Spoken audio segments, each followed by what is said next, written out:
तो hello my dear friends, कैसे हैं आप सब लोग। आई होप आप लोग बहुत अच्छे होंगे और स्वागत है आपका अपने यूट्यूब चैनल जे पाठशाला में। आज हम जो है क्लास 11th की एनसीईआरटी को स्टार्ट करने जा रहे हैं और क्लास 6, क्लास 7, क्लास 8 तक जो एनसीईआरटी के एमसीक्यू थे वो हमने करा दिए हैं। अगर आपने हमारे पुराने वीडियोस नहीं देखे हैं तो आपसे निवेदन है कि आप उन्हें देख लीजिए, क्योंकि उसमें जो एमसीक्यू हैं वो बहुत ही ज़्यादा बेनिफिशियल हैं आपके लिए, आपके एग्ज़ाम के प्रोस्पेक्टिव से। एमसीक्यू जो है पिछले एग्ज़ाम में पूछे गए हैं और आने वाले एग्ज़ामों में भी पूछे जाने की संभावना है उनकी। तो अगर आप गवर्नमेंट जॉब की प्रिपरेशन कर रहे हैं तो आप उन एमसीक्यूओं को देखकर अपनी प्रिपरेशन को और बूस्ट कर सकते हैं। मैंने 9th और 10th की जो एनसीईआरटी है उसके एमसीक्यू यहाँ नहीं कराए हैं क्योंकि मुझे उसकी रेलिवेंसी लगी नहीं। भारतीय शैलचित्र मध्य पाषाण युग के इतिहास के संदर्भ में निम्नलिखित कथनों पर विचार कीजिए। पहला स्टेटमेंट है कि मध्य पाषाण युग में धवन चित्रों का प्रचलन बढ़ा। दूसरा स्टेटमेंट है मध्य पाषाण युग में चित्रों की संख्या में वृद्धि हुई और शिकार के दृश्यों को प्रमुखता मिली। तीसरा स्टेटमेंट है कि मध्य पाषाण युग में सजावटी कपड़ों में तथा मुखौटा पहने हुए मनुष्य के चित्र बनाए गए। उपरोक्त कथनों में से कौन से सही हैं आपको बताना है यहाँ। तो मैं आपको बता दूं कि जो पहला स्टेटमेंट है आपका कि मध्य पाषाण युग में धवन चित्रों का प्रचलन बढ़ा, तो ये जो स्टेटमेंट है ये गलत है। वो इसलिए गलत है क्योंकि ये मध्य पाषाण युग में नहीं बढ़ा था, बल्कि ये पुरा पाषाण काल में बढ़ा था ये। इसलिए ये स्टेटमेंट तो यहाँ क्या हो जाता है, पूरी तरीके से रॉन्ग हो जाता है। और ये धवन जो चित्र है यहाँ ये जो बोल रहा है इसका मतलब होता है वॉश पेंटिंग। सेकंड स्टेटमेंट है कि मध्य पाषाण युग में चित्रों की संख्या में वृद्धि हुई, तो ये स्टेटमेंट आपका बिल्कुल राइट है। और शिकार तथा दृश्यों की प्रमुखता मिली है, ये स्टेटमेंट आपका बिल्कुल राइट है। तीसरा स्टेटमेंट है आपका मध्य पाषाण युग में सजावटी कपड़ों में तथा मुखौटा पहने हुए मनुष्य के चित्र बनाए गए हैं। तो मैं आपको बता दूं ये स्टेटमेंट भी आपका बिल्कुल ठीक है कि सजावटी कपड़ों में मुखौटा पहने हुए मनुष्य के चित्र जो है मध्य पाषाण काल में दर्शाए गए हैं, इसलिए ये स्टेटमेंट भी आपका पूरी तरीके से राइट है। तो ये पूछ रहा है कि उपरोक्त कथनों में से कौन सा कथन सही है, तो आपका दूसरा और तीसरा जो है सही है। इसका मतलब इसका राइट आंसर हो गया ऑप्शन नंबर बी। चलिए नेक्स्ट क्वेश्चन देख लेते हैं। नेक्स्ट क्वेश्चन कहता है भीमबेटका के संदर्भ में निम्नलिखित कथनों पर विचार कीजिए।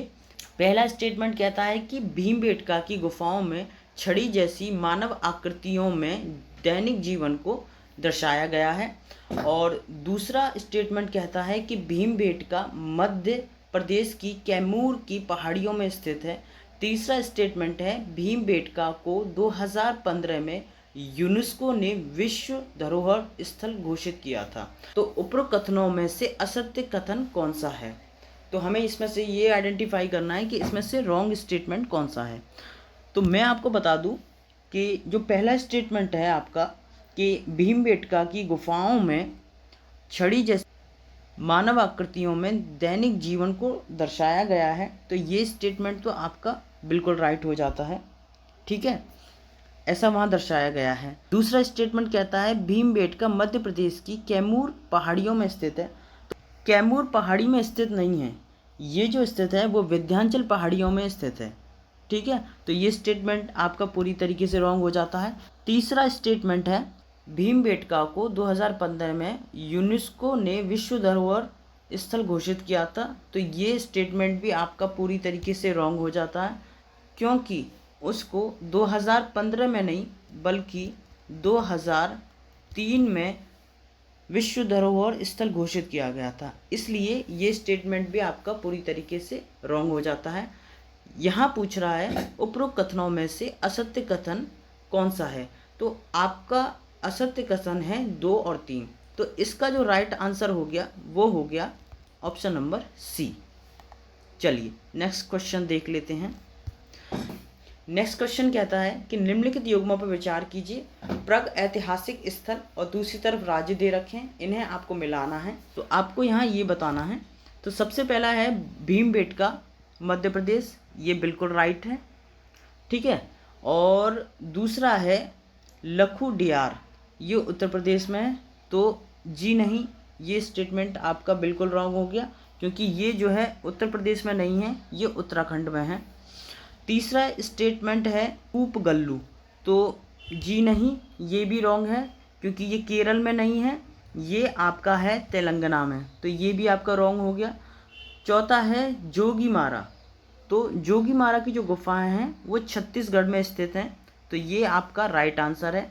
ये पूछ रहा है कितने युग्म सही सुमेलित हैं, तो इसका राइट आंसर क्या हो गया, पहला और चौथा जो है वो क्या है, सही है। तो इसमें केवल 2 युग्म सही हैं, राइट आंसर इसका बी हो गया। चलिए नेक्स्ट क्वेश्चन देख लेते हैं। निम्नलिखित युग्मों पर विचार कीजिए। ऐतिहासिक स्थल और ख्याति का कारण। तो मैं आपको बता दूं कि ये तीनों स्टेटमेंट जो हैं वो बिल्कुल राइट हैं। चंद्रकेतुगढ़ जो है वो टेराकोटा के लिए प्रसिद्ध था, उसकी बहुत ख्याति थी, तो ये बिल्कुल राइट है। और मोहनजोदड़ो जो है वो कांस्य कलाकृतियों के लिए प्रसिद्ध था, और उसका उदाहरण आप देख सकते हो कि मोहनजोदड़ो के कांस्य कलाकृतियों का सर्वश्रेष्ठ उदाहरण जो मिलता है वो मिलता है नर्तकी की एक मूर्ति जो कांस्य की है, जिसको डांसिंग गर्ल कहते हैं, ठीक है। तो तीसरा स्टेटमेंट है आपका कालीबंगा, तो कालीबंगा से तांबे के औजार मिले हैं, तो ये स्टेटमेंट भी आपका बिल्कुल राइट है। तो इसका राइट आंसर हो गया तीनों युग्म सही सुमेलित हैं, तीनों युग्म सही सुमेलित हैं। चलिए नेक्स्ट क्वेश्चन देख लेते हैं। क्वेश्चन नंबर 5 क्या कहता है कि निम्नलिखित कथनों पर विचार कीजिए। पहला स्टेटमेंट है कि हड़प्पा सिंधु नदी के तट पर स्थित है, जी नहीं, ये स्टेटमेंट रॉन्ग है, क्योंकि ये सिंधु नदी के तट पर नहीं है, ये रावी नदी के तट पर स्थित है। दूसरा स्टेटमेंट कहता है रोपड़ पंजाब में सतलज नदी के तट पर स्थित है, जी बिल्कुल, ये बिल्कुल राइट आंसर है। रोपड़ जो है पंजाब में सतलज नदी के तट पर स्थित है, ये राइट आंसर है आपका। और आलमगीर यमुना नदी के तट पर सिंधु घाटी सभ्यता का सबसे पूर्वी स्थल है, जी बिल्कुल, ये भी राइट आंसर है। तो ये पूछ रहा है उपरोक्त में से सत्य कथन है, तो दूसरा और तीसरा आपका राइट आंसर है, इसका ऑप्शन नंबर बी राइट हो गया। चलिए नेक्स्ट क्वेश्चन देख लेते हैं। नेक्स्ट क्वेश्चन क्या कहता है कि निम्नलिखित पशुओं में से किस एक का हड़प्पा संस्कृति में मिली मोहरों और टेराकोटा कलाकृतियों में निरूपण नहीं हुआ है।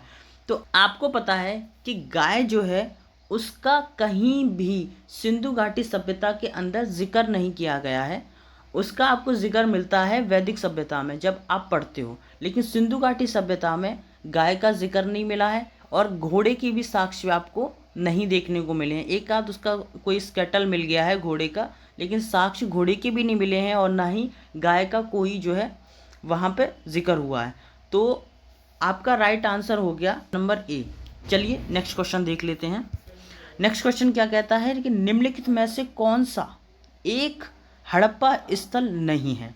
तो मैं आपको बता दूं कि सोहगौरा जो है वो हड़प्पा स्थल नहीं है।